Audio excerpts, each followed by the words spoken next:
Hello, it's a pretty lovely good evening once again from here in Delhi, and hope as always that each one of you are absolutely fine, happy, and of course in fine spirits.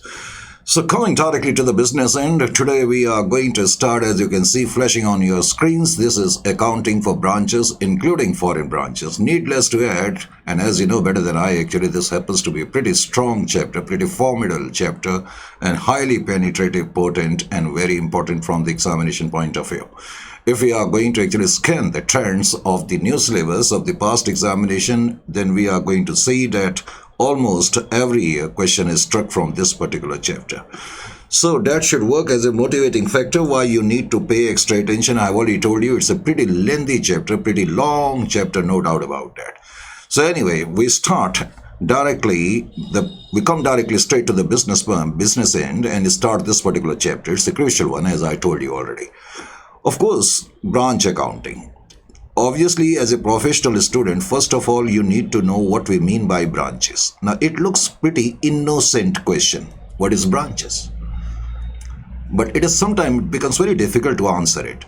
See here, suppose there is a head office and we presume that head office is situated in city A. Head office is in city A. And let us say this head office opens another office. This head office opens another office in city B. Now, this office will be termed as branch. So, in simple word, if somebody asks actually, what do you mean by branches? Your answer should be absolutely crisp and concise. What is a branch? A branch could be an office, it could be an extension, it could be an outpost, it could be an outpost. Correct?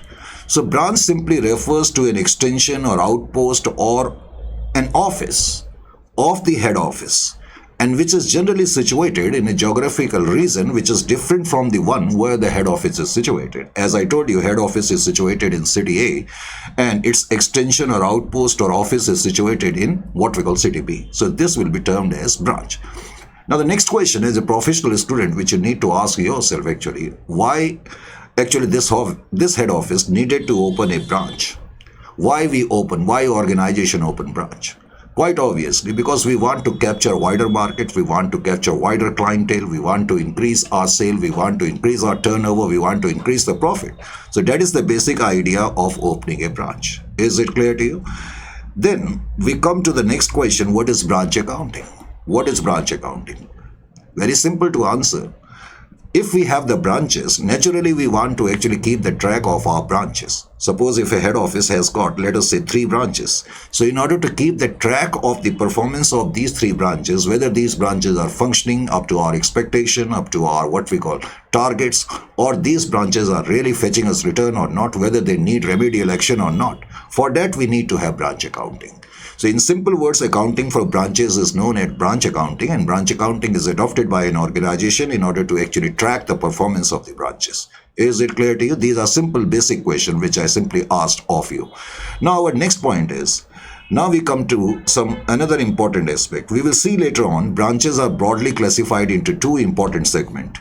One is known as domestic branches and another one is known as foreign branches. Domestic branches are also known as inland branches. They are also sometimes termed as home branches. What we mean by domestic branches in simple words, suppose our head office is in Delhi and our branch office is in Chennai. So our head office and branch office are within the domestic territory, within the same nation.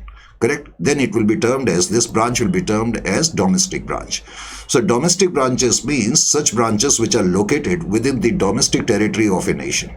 Whereas foreign branches, suppose our head office is in Delhi and our branch is in USA. So in this case, you can say that this particular branch is situated in USA. That means it is situated abroad or outside the domestic territory. It will be termed as what we call foreign branches. Is it clear to you or not?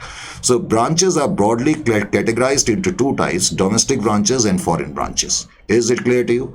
Now we will see later on that domestic branches are further subdivided into 2 parts. That is dependent branches and independent branches. Dependent branches and independent branches. Is it clear to you? Now, what is dependent branches? The name itself is suggesting that these branches are dependent. Dependent means they are dependent upon the head office. I'm talking about domestic branches. Two broad classifications are domestic branches and foreign branches. Now, domestic branches are further subdivided into two parts, as I just told you a moment ago actually. One is dependent branches and another one is independent branches. Now, what we mean by dependent branches, as I told you, the name itself is suggesting that these branches are dependent and dependent upon the head office. That means dependent branches are completely dependent upon the head office. Dependent branches are those branches which are completely dependent upon the head office. And when we say they are completely dependent upon the head office, what we mean by that? Indirectly it means all the major decisions with respect to branch will vest in the hands of the head office. All the major decisions will be taken by the head office. Whatever decisions head office will take, branch will have to follow that, because branch is completely dependent upon the head office. Whatever goods branch will require, those goods will be sent by the head office. That means branch is generally not allowed to purchase the goods of their own. So in case if they require goods, those goods will be sent by head office. All the expenses of the branch will be what we call taken care of by the head office, or will be met by the head office. So whatever expenses of the branch, like wages, salary, rent, advertisement expense, insurance expense, so for that head office will send the cash to the branch. So that is why I am saying dependent branches means branch is completely dependent upon the head office. Is it clear to you? And we will see later on that in case of dependent branches, we will come across three accounting systems. One is known as debtor system, another one is known as stock and debtor system, then there is wholesale branch system. Wholesale branch system, sometime also referred to as branch final account system. Is it clear to you? So this is an overview. Now we come to the point. As I told you a moment ago, first of all, what we mean by branches. What is branches? As I told you, branch simply refers to an extension or an outpost or an office of the head office, and it is located in a different geographical location. Is it clear to you? In simple words, this is what we mean by branch. Now, what is branch accounting? As I told you, simply put, accounting for branches is known as branch accounting. And branch accounting is adopted by an organization, as I told you, to keep the track of the performance of the various branches. Through branch accounting, we will come to know whether the branches are functioning according to our expectations or not, whether they are earning sufficient amount of profits or not. If they are not earning sufficient amount of profits, or if they are not achieving the set out targets, then definitely through branch accounting, we can take the remedial action and we will come to know about what we call their performance. Isn't it? Then I told you branches are basically classified into two main parts. Domestic branches, as I told you, and foreign branches.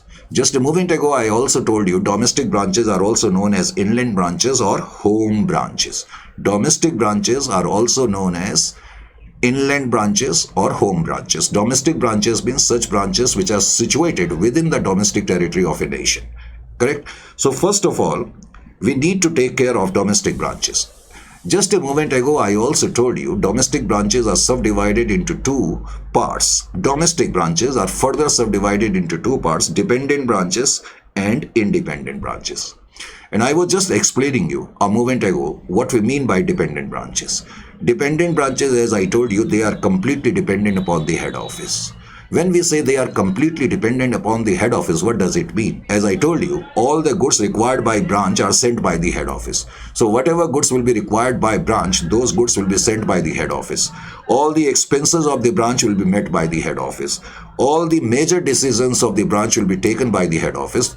The branch is expected to simply what we call implement the decision instructions of the what we call head office and execute them well. And accounting, and most important part, in case of dependent branches, I will tell you later on that entire accounting is done in the books of the head office. That means branch is not going to do any accounting. Entire accounting will be done in the books of what we call head office. So in case of dependent branches, very important to remember that entire accounting will be done in the books of the head office. Is it clear to you or not? Now coming over to the next point. As I told you a moment ago also, that generally we come across three systems under dependent branches. Accounting systems under dependent branches. There are three accounting systems. One is known as debtor system. Another one is known as stock and debtor system. And another one is known as wholesale branch system. And wholesale branch system, many people do not know. Indirectly, it is also referred to as branch final account system. Is it clear to you? Because sometimes people may say there are 4 accounting system: data system, stock and data system, wholesale branch system, final account system. Actually, wholesale branch system and final account system are one and same thing, to be very honest with you. Is it clear to you? Now, first of all, we are going to explain the data system. What we mean by data system. Is it clear to you or not? As I told you that under dependent branches, there are 3 systems which we are going to come across, and one among them is data system, another one happens to be stock and data system. Then I told you the third one is wholesale branch system, and sometimes also referred to as branch final account system. Now, as far as data system is concerned, the first thing which you need to understand about data system is that generally this system is adopted by organizations which are having very small number of transactions. Correct? Data system is generally adopted by organization having very small number of transactions. So under data system, we can say that it is a part of dependent branches, as we saw. Under dependent branches, we have 3 systems, and one among them is actually data system. So this is the first point which I have written over here, that it is a part of the dependent branches. Second point is that, and I told you a moment ago, whatever system under dependent branches are there, the accounting is done in the books of the head office. So even under data system, we can say that entire accounting will be done in the books of the head office. That means branch is not going to do any accounting. Is it clear to you or not? Now, in order to find the results of the branch, because the accounting will be done in the books of the head office, as I told you a moment ago, the head office prepares branch account and data account. In this system, under data system, I remember one thing, that data system is generally adopted by organizations which are having very few transactions, very less number of transactions, not very high or very large number of transactions. Correct? And under this, I have already told you the entire accounting will be done in the books of the head office, and head office in respect of branch will prepare a branch account and sundry debtors account. Is it clear to you or not? Then the next point is that, because a moment ago I also told you that head office is going to prepare only branch account and sundry debtors account. So quite obviously it means head office is not going to prepare any other account. And when head office in respect of branch is preparing only branch account and debtors account, indirectly it leads to the conclusion that it is not a full-fledged double entry accounting system. And to be very honest with you, under dependent branches, we may see later on, in fact, that neither data system, nor stock and data system, nor wholesale branch system is a complete double entry accounting system. All these systems are not what we call complete accounting system. Is it clear to you? So I have written over here, it is not a complete or full-fledged accounting system. And why? Because here head office is preparing only branch account and what we call sundry debtors account. And I have already told you that generally this system is adopted by such organizations which are having very small number of transactions. So these are the features of data system. Is it clear to you or not? Is it clear? Fine. If it is clear to you, now we come over to the next point. Obviously, now we are going to explain first the data system, and then we will move over to what we call stock and data system, and finally to wholesale branch system. And once we shall have covered the wholesale branch system, indirectly it means we have covered the dependent branches. Then we will move over to independent branches, and finally we will move over to the foreign branches. It's a pretty long chapter, no doubt about that. So in order to comprehend the intricacies which are involved with respect to what we call data system, first of all, have a look over here. Just have a look over here. And it is very important for you too. And you will note it down later on. We presume that this is the accounting year. And let us say accounting year is starting on 1/4/2027. We presume that accounting year is starting on 1/4/2027. And accounting year is ending on 31/3/2028. Correct? Accounting year is commencing on 1/4/2027, as I told you, and it is ending on 31/3/2028. Now, in this accounting year, let us say there are some transactions which have taken place between the head office and the branch. Some transactions have taken place between the head office and the branch. What are those transactions? Let us say on this particular date, whatever date, here it is written goods sent to branch office. Through this particular example, first of all, I am trying to tell you what possible transaction could take place between the head office and the branch. Correct? So here it is written goods sent to branch account rupees 5 lakh. That means in this particular accounting year, head office has sent 5 lakh worth of goods to branch, and I have already told you that all the goods will be sent by the branch or will be sent by the head office, and branch is not allowed to purchase the goods. Correct? Then here I have written goods returned by branch. Now head office, let us say head office is in Delhi and branch is in Chennai. Now head office has sent 5 lakh worth of goods. And of course Chennai is quite far away. Sometimes goods reach the destination in such a condition that branch manager might feel that he won't be able to dispose them off at a price which is expected of him by the head office. Are you getting my point or not? It's a pretty high distance between Delhi and Chennai, as I told you. After covering such a long distance, 5 lakh rupees worth of goods have reached the Delhi, and suddenly the branch manager feels actually that some of these goods are in such a mutilated condition because of the travel, correct? Or they are in a damaged condition, or they are in such a condition that he won't be able to dispose them off at a price which is expected of him by the head office. So he will play a simply safe game. So he will simply return the goods. So sometime it may happen that goods which have been sent by head office may be returned by the branch. So branch has returned out of 5,50,000 worth of goods. Is it clear to you or not?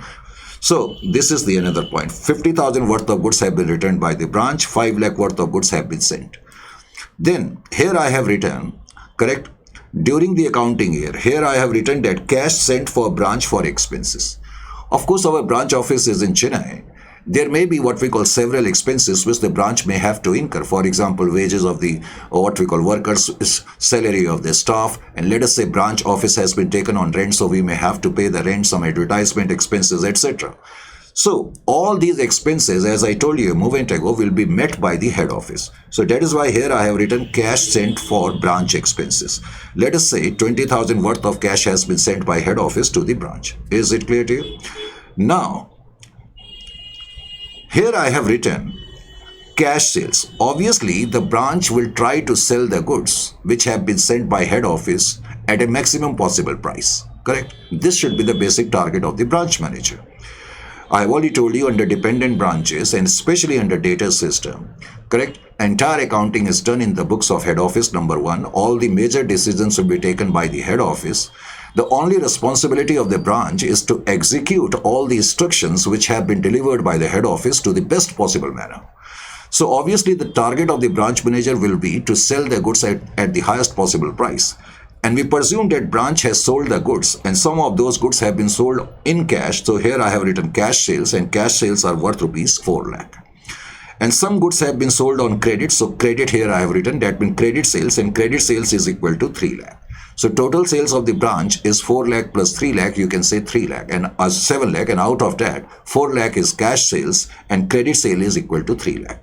Is it clear to you? So it is this, through this particular example actually I'm trying to tell you what could be the possible transaction during a particular accounting period between the head office and the branch. Is it clear to you? We have already seen that goods have been sent by the head office and some of the goods have been returned. Then cash has been sent by the head office to meet the expenses, and then branch has disposed the goods for cash rupees 4 lakh and for credit actually rupees 3 lakh.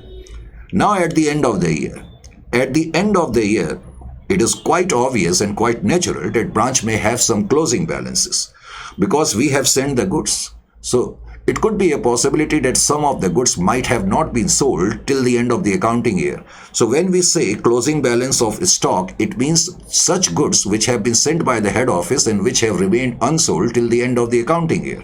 So here I have written stock 70,000. That means 70,000 worth of the stock is lying with the branch till the end of the accounting year. And similarly, here I have written closing debtors. Now, closing debtors means, as I told you, branch will sell the goods, and it may sell the goods on cash, it may sell the goods on credit. So it could be a possibility that by the end of the year, we may not have actually collected the entire amount. So some of the debtors are still there. So 1 lakh worth of debtors are there. Now, these closing balances of the branch will become opening balances in the next accounting year. And here, as you have seen, just wait for a while. And here you have seen actually I have written and haven't talked about it. Here I have written in the beginning of the year, branch is having some opening balances. So you can see actually last year, that means prior to this particular year, means, because this the current year is on running from 1/4/2027 and ending on 31st/3/2028. So last year must have ended on 31st/3/2027. So at the end of the last year, there may be actually some closing balances of stock and debtors. So those balances now will be brought forward and will be written as opening balances. So indirectly it means on this particular date, branch is having opening balance of stock 50,000 and debtors balance is rupees 2 lakh. So this is the entire what we call scenario of the information for this particular accounting year. Is it clear to you? In this accounting year, now we can say the complete information is like this. On 1/4/2027, branch is having opening balance of stock 50,000 and 2 lakh, and at the end of the year, branch is having closing stock of 70,000 and debtors 1 lakh. And in this accounting year, as I told you, head office has sent actually 5 lakh worth of goods to the branch, and some of those goods have been returned to the tune of rupees 50,000. And head office has also sent cash to the extent of rupees 20,000 to meet the expenses of the branch. Isn't it or not? And now another information was that branch has sold the goods and cash sales are rupees 4 lakh and credit sales are worth rupees 3 lakh. Now let us say this is the information, and through this particular information, let us say we have to do accounting under data system. So under data system, how accounting is done, now I will let you know about that. Under data system, I have already told you, accounting is done in the books of the head office.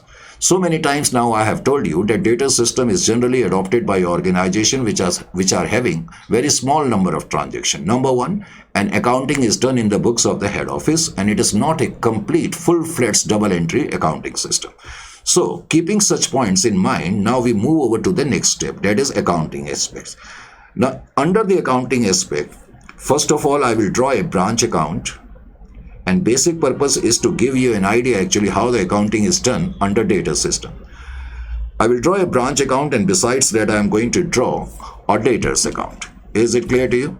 So here it is branch account. First of all, I will write in the books of head office, because the entire accounting will be done in the books of the head office. So in the books of head office, in the books of head office. In the books of head office, I will write here branch account. Branch account. So head office will prepare branch account, number one. And number two, head office will also prepare branch debtors account. We call it branch debtors account. Now the point is how these accounts will be prepared and what exactly is the methodology of preparing the account. To be very honest with you, it's a very simple task. Under data system, accounting is almost like a child's play or almost like a stroll in the park. First of all, we will have to take care of the opening balances. Whatever opening balances will be there, you are simply going to put them on the debit side of the branch account. Is it clear to you? On the debit side of the branch account, I am going to write here, first of all, to balance brought down. To balance brought down. It is as simple as that.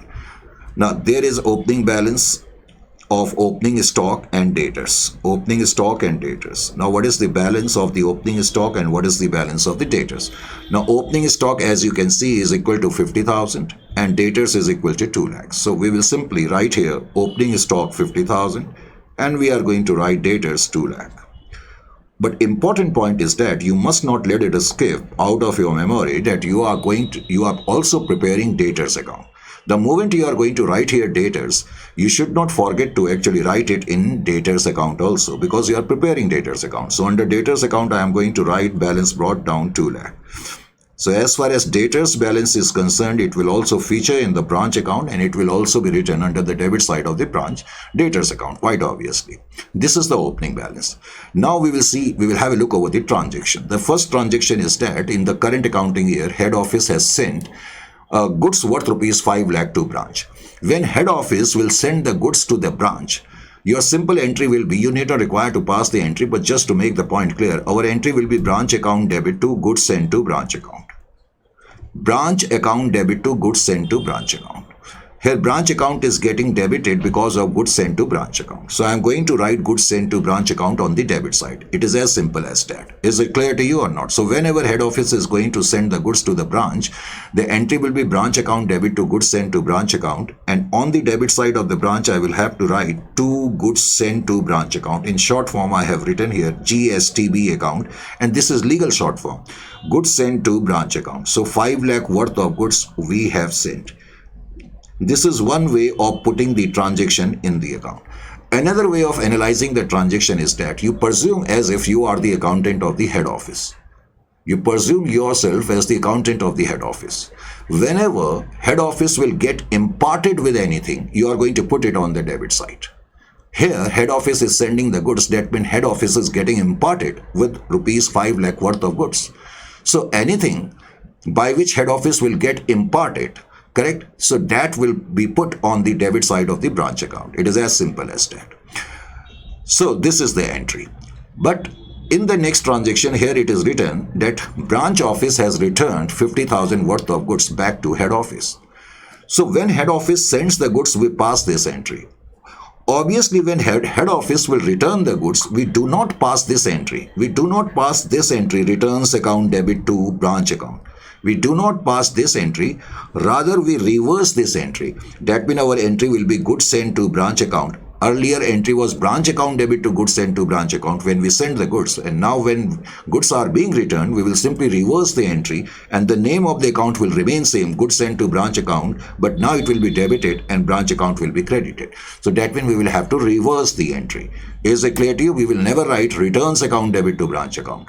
So when branch office is going to actually return the goods, this is the entry, and as per this particular entry you can see branch account is getting credited. So on the credit side of the branch, I will write here buy goods sent to branch account. The name of the account will remain goods sent to branch account. However, in bracket you can write returns. Is it clear to you? So these goods have been returned. This is one way of analyzing the transaction. Another way is that I told you a moment ago, whenever head office is going to get imparted with something, you are going to actually put it on the debit side. At the same time, whenever head office is going to receive something from the branch, we are going to put it on the credit side. Because this time branch is sending back the goods to us. So we are receiving the goods. So I am going to put it on the credit side. Is it clear to you or not? Now the next transaction is, in the current year, as you can see, head office has sent cash to branch to meet the expenses, or for branch expenses we have sent a cash. When we will send the cash, our entry will be branch account debit to cash account. Branch account debit to cash account. This will be the entry.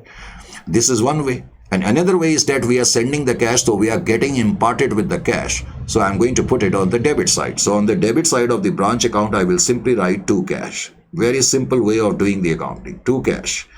Here you can also signify this cash has been sent to meet the expenses. The expenses are worth rupees 20,000 in this particular case. So I will write here 20,000.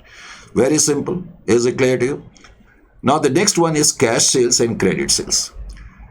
Now here is the point where you need to pay a bit of attention. Under data system, when we are going to do the accounting, and especially when we are going to prepare the branch account, you need to take care of this particular fact that we are going to actually use a word known as remittances. Remittances. Remittances. Remittances.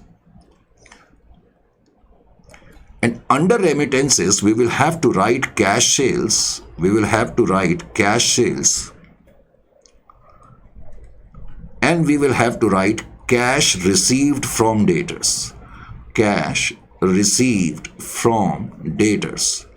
Cash received from debtors. First of all, you need to understand the meaning of remittances. The remittances means to send. To send.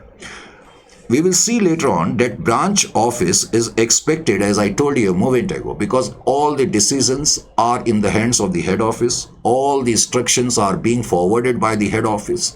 Correct? That means entire charge of affair is head office. The only responsibility or only target of the branch office is to do the maximum possible sales, collect the maximum possible cash and send it back or remit it back to the head office. So when we will use the word remittances, what does it mean? It means total cash collected by the branch through cash sales and from debtors. Through cash sales and from debtors and remitted to head office. This is the meaning of remittances. Remittances means total cash collected by branch on account of cash sales and from such customer to whom goods have been sold on credit. Cash receipt from debtors. So whatever cash which the branch is going to collect through cash sales and from debtors, and that cash will be sent to the head office, and it is known as remittances. So remittances here, head office is going to receive cash from the branch, and head office will receive cash from the branch, and branch will collect the cash in the form of cash sales and cash receipt from debtors. Is it clear to you or not? So remittances will be written on the credit side of the branch. And here we have seen cash sales is equal to 4 lakh. So I'm going to write here under cash sales, in front of cash sales, I'm going to write 4 lakh. Is it clear to you? Now the next point is actually credit sales. Credit sales. Here I haven't written credit sales. Here I have written cash receipt from debtors. Now, as far as credit sale is concerned, before you understand its accounting treatment, you need to pay attention here. Actually, whenever we are going to do branch accounting, we need to keep in our mind that there are 3 parties which are involved. One, head office, another one is branch office, and another one is customers. Customers means debtors. In accounts, customer and debtors are used synonymously.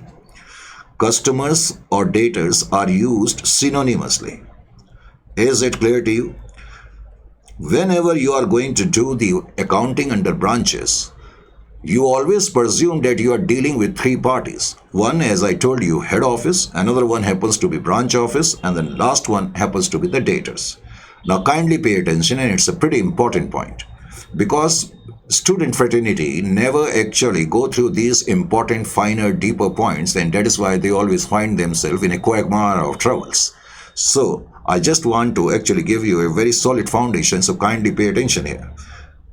Whatever transaction which will take place between head office and branch office, whatever transaction which will take place between head office and branch office, only such transaction will find place in the branch account. Only such transaction will find place in the branch account. Whatever transaction which will take place between head office and branch office, only such transaction will be featured or will find place in the branch account. This is the first point which you need to understand. Another important point, whatever transaction which will take place between branch office and branch debtors or customer, those transactions will never ever be written under branch account. Are you getting my point or not? If the transaction is taking place between A and B, why C will record it? So similarly, any transaction which is taking place between branch office and branch customer will not be written under branch account. Then where it will be written? It will be written under branch debtors. It will be written under branch debtors. It will be written under branch debtors. Because it is branch which has sold the goods to the customer. It is branch which has sold the goods to the customer. Are you getting my point or not? So that is why credit sales will not be written in what we call branch account. It will be written only in what we call debtors account. And here some of you may counter me by saying, sir, even cash sales has been incurred by branch. So why you have written cash sales over here? Now I will give you the answer. I will give you the answer for that, but first of all, you try to understand this particular point.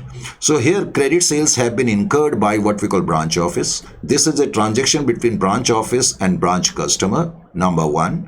And number 2, this transaction, because taking place between branch office and customer, and in this case, head office is not coming into play, this transaction will not find place in the branch account. The credit sales will be written under debtors account. When you do the credit sale, your debtors increase. So that is why, in order to increase the debtors, I will write it on the debit side. So credit sales will be written on the debit side. So credit sales in this case is 3 lakhs.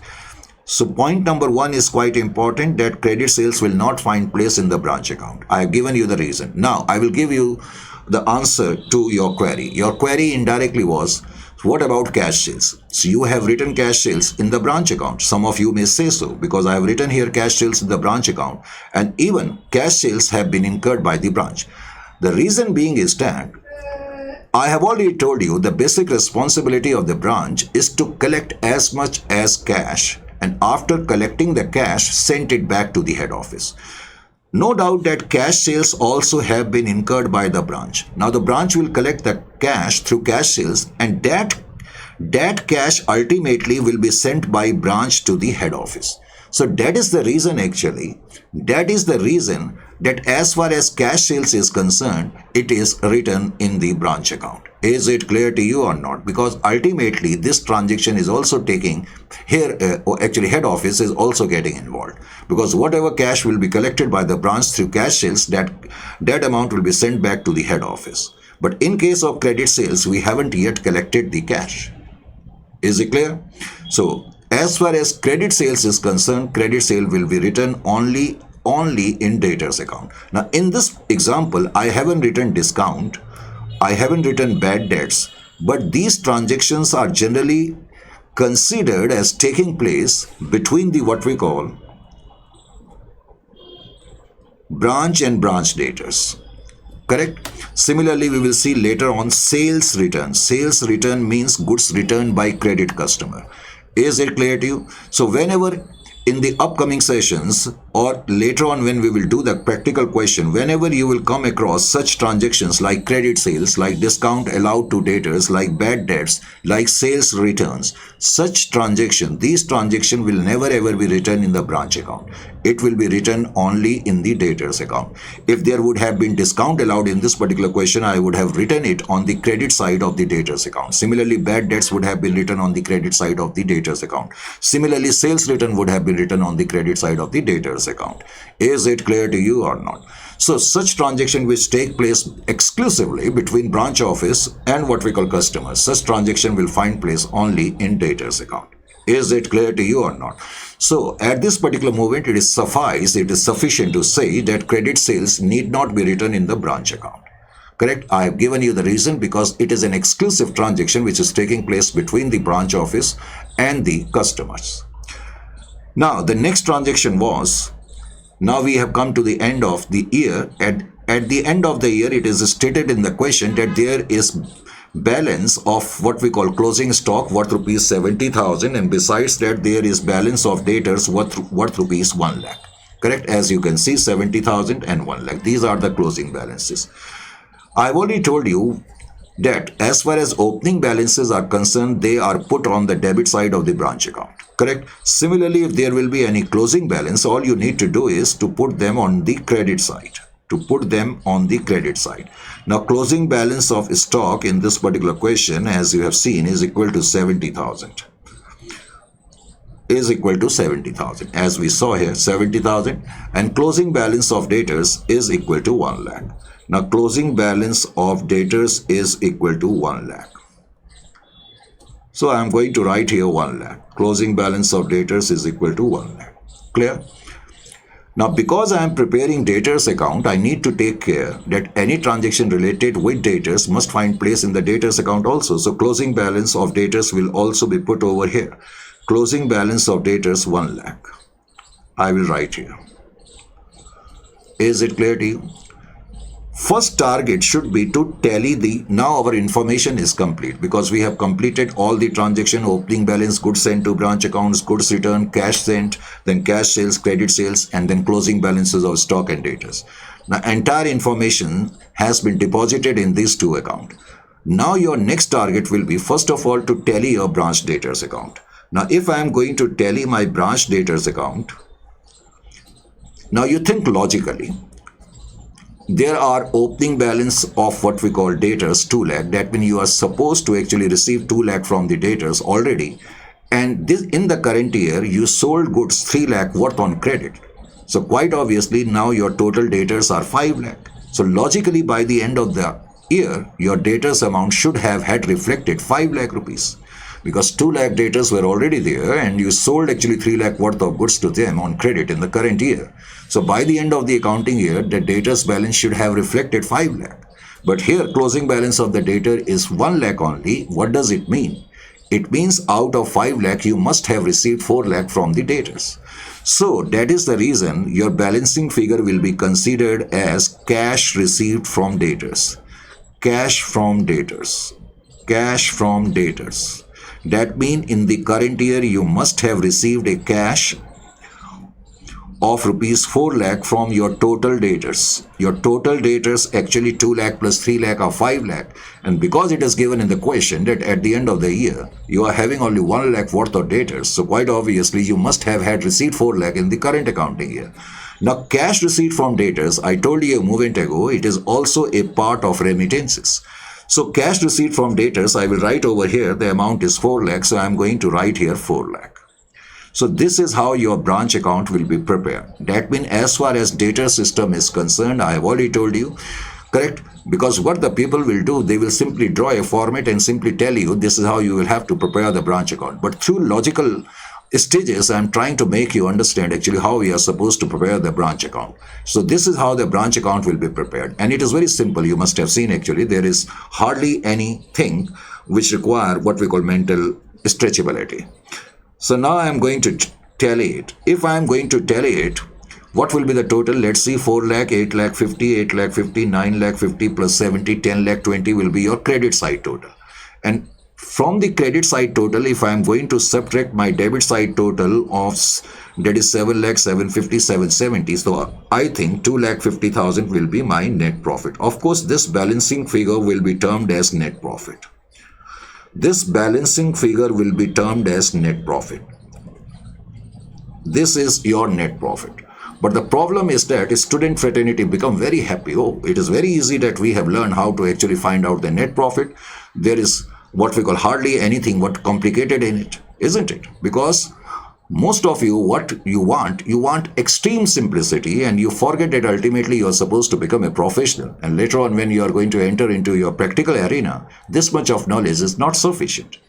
Of course, you have learned how to find out the net profit, but now actually pay attention.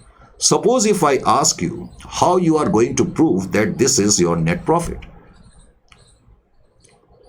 then many among you will find yourself absolutely at sea. You won't be able to deliver the answer. And let me tell you, no one will be able to deliver you the answer.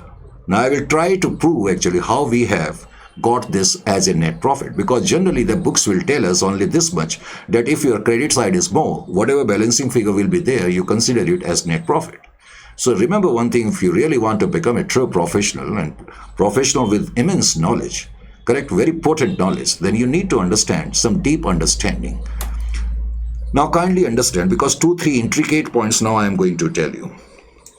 And these very important to understand this. Because in accounts, I have told you it's a net profit. The reason being is that our credit side is bigger than debit side. It is a net profit. But my point is how I am going to prove it that it is really net profit. See here, because in accounts, we cannot find out, we cannot draw out net profit unless I will have the total amount of sales. Unless I will have the total amount of sales, and from there on, unless I am not going to subtract cost of goods sold. As you know, by subtracting cost of goods sold from the sales, generally we get gross profit. Isn't it or not? And from gross profit, if I am going to subtract the expenses, then we get actually the net profit. This is the way to find out net profit. You have learned right from your accounting journey that how the net profit is drawn out. Actually, this is the true methodology of finding out the net profit.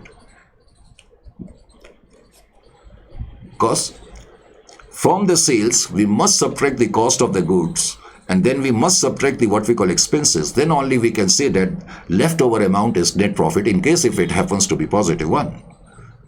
But here the books will simply tell that if your credit side is more, then you consider it as net profit.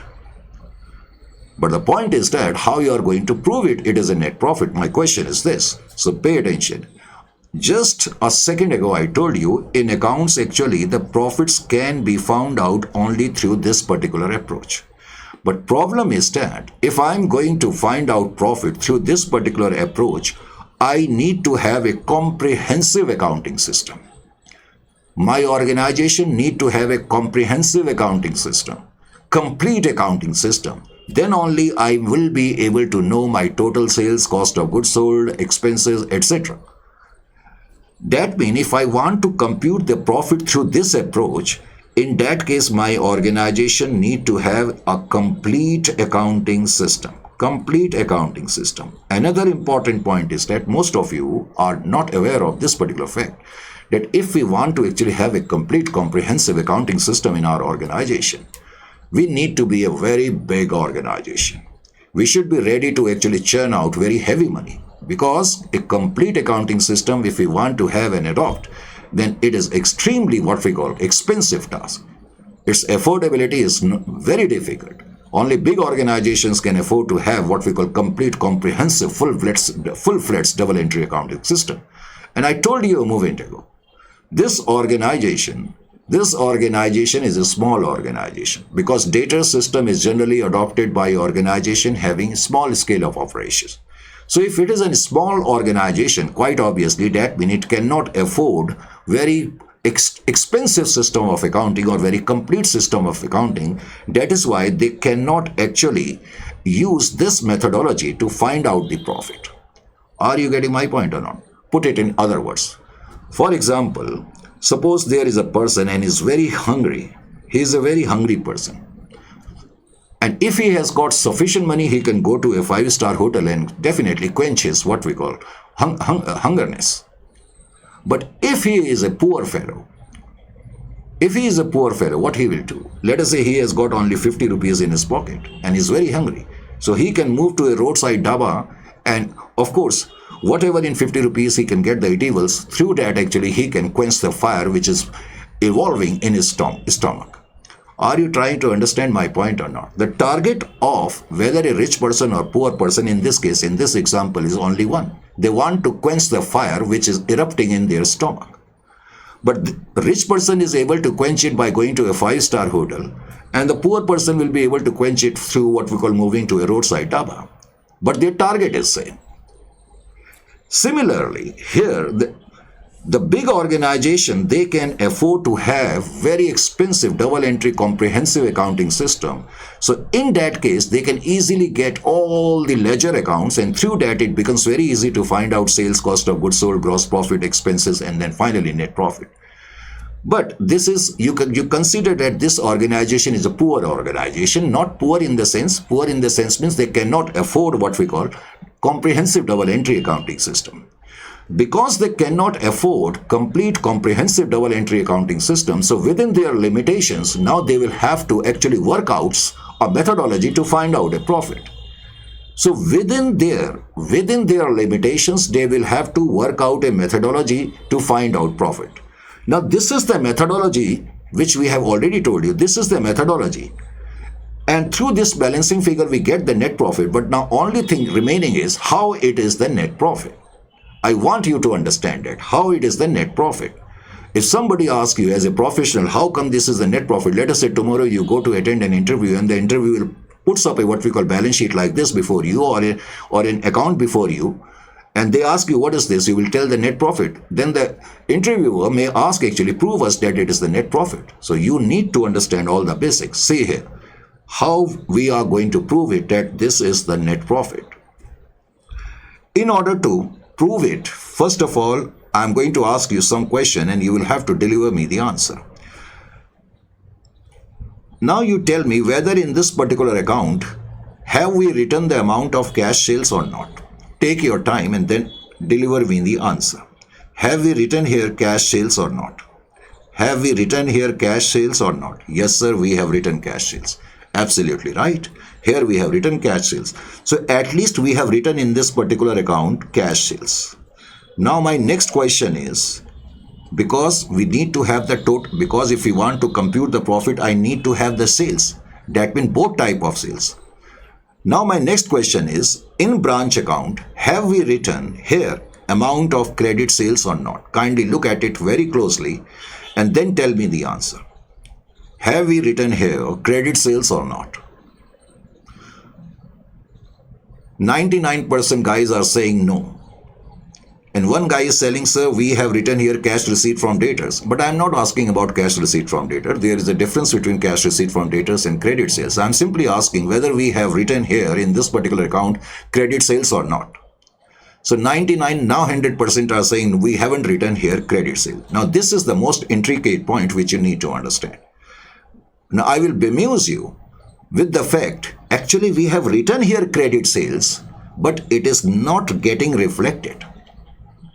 Sir, you have written here credit sales? Yes, we have written here credit sale in a disguised manner. I will tell you how. See here. We have prepared here debtors account. You can look at here. This is your debtors account, correct? On the debit side of the debtors account, you can see we have written 2 lakh opening debtors. Isn't it or not? Now we have written on the debit side as 3 lakh as the amount of credit sales. And on the credit side, we have written cash receipt from debtor, as you can see, that is equal to 4 lakh. And on the credit side, we have also written balance carried down as 1 lakh. Are you getting my point? Now, pay attention. If I will take the difference of these 3 items, this difference will be equal to credit sales. Are you getting my point or not? This is opening debtor, this is closing debtor, this is cash receipt from debtors. And all these 3 items we have written in the branch account. And their difference is nothing but credit sales. So try to understand this particular point, because under this particular system, head office is preparing only branch account and branch debtors account. We are not preparing separately sales account. So we cannot write here credit sales directly. But without bringing the amount of credit sales, we cannot find out the profit, as I told you. So in order to bring somehow credit sale into this account, we have to write here opening debtors. We have to write here opening debtors. We have to write here closing debtors. And we have to write here cash receipt from debtors. That is why opening debtors, closing debtors are also written in the branch account, so that somehow we can bring the amount of credit sales into this particular account. Are you getting my point or not? That means credit sales are not written directly, but indirectly they are put into this particular account, because the difference of cash receipt from debtors, opening debtors and closing debtor is nothing but your credit sales. So now we can say that in the branch account, directly or indirectly, we have written the amount of credit sales also. I will write it here. So credit sales amount is 3 lakh and indirectly we have written it. Now we can say it. Are you getting my point or not? So now I can say that total amount of sales is equal to 7 lakh, which is put into this particular account. Is it clear? Now, I will ask you another question. Have we written cost of goods sold here? Just wait. Sometime internet lag takes place. Okay. Now my next question is, have we here written cost of goods sold in this particular account? Have we written cost of goods sold? Now, some of you may say, no sir, we haven't written cost of goods sold. But kindly pay attention. We have written here opening stock, correct? We have written here closing stock. We have written here goods sent to branch account. And we have written here goods sent to branch returns. Actually, the difference of these things is nothing but your cost of goods sold. I will tell you how. See here. You were having an opening stock of rupees. Opening stock was worth rupees 50,000. Correct? You are the branch. You consider yourself as the branch. You are already having 50,000 worth of stock. Correct? I am the head office. Head office sent you in the current year goods worth rupees 5 lakh. Head office sent 5 lakh worth of goods to branch, but branch returned 50,000 worth of goods. So we may say that net 4 lakh 50,000 worth of goods were sent to branch. So now total goods branch is having equal to 5 lakh. 50,000 you were already having, and net goods sent in the current year is 4 lakh 50. Now that means total cost of the goods which you are having at your disposal, that means branch is having 5 lakh worth of goods. And out of 5 lakh, 70,000 worth of closing stock is remaining. 70,000 worth of stock has remained. So indirectly it means the cost of the goods sold, that means 4 lakh 30,000 worth of goods you are able to sold out. So this is your cost of goods sold. So another important point is that if somebody asks you actually why we write the opening balance, because in accounts, Now let me also make it very clear. In accounts, if suppose there is an opening balance of debtors or opening balance of stock, why the hell in the world we are putting them into branch account? Because generally it is not allowed. It is a violation of the rule accounting ethics. Now the point is that actually when there is a balance in debtors, I should write it in debtors account. But opening balance of debtor I have written here. Because I told you it's a small organization and within its limitations, they want to somehow compute the profit. So they are writing here opening and closing balance of debtors to bring the amount of credit sales into this account. And similarly, they are writing opening and closing stock to bring the amount of cost of goods sold. So now we can say our cost of goods sold is 4 lakh 30. So 7 lakh minus 4 lakh 30, now I may say 2 lakh 70,000 is our gross profit.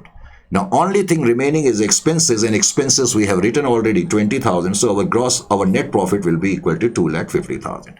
So I have also given you a proof also that how it is the net profit. And many among us actually do not know what is the reason. Because people know only this much, that if your credit side is more, this is the net profit. Now you are the only person, now at this particular moment, correct, whosoever is attending this particular class, now who know actually what exactly is the story behind this and why it is called net profit. So this is net profit. Now we are understanding in a better manner. Is it clear to you or not? Is it clear to everyone? Right, sir? Now it is absolutely clear to you. So if you have understood this much till up to this particular point, now we will discuss and stress the discussion in the next session, and we'll try to attempt lots of questions we have kept in branch account. Is it clear to you? I will show you the notes also. Where are the notes? Right, now notes have come here. So this is everything has been written also, and I have given you the notes. And now in the next session, we will start with what we call section 1, data system. And under data system, we will try to attempt what we call nearly 14-15 questions in section 1 only. Is it clear to you? Total near about 100 questions are there in branch account. So shall meet you in the next session. It's enough for the day. Correct? I hope this session must have come up to your expectation. Looking forward to have your what we call views. So on such count, now we take leave of you.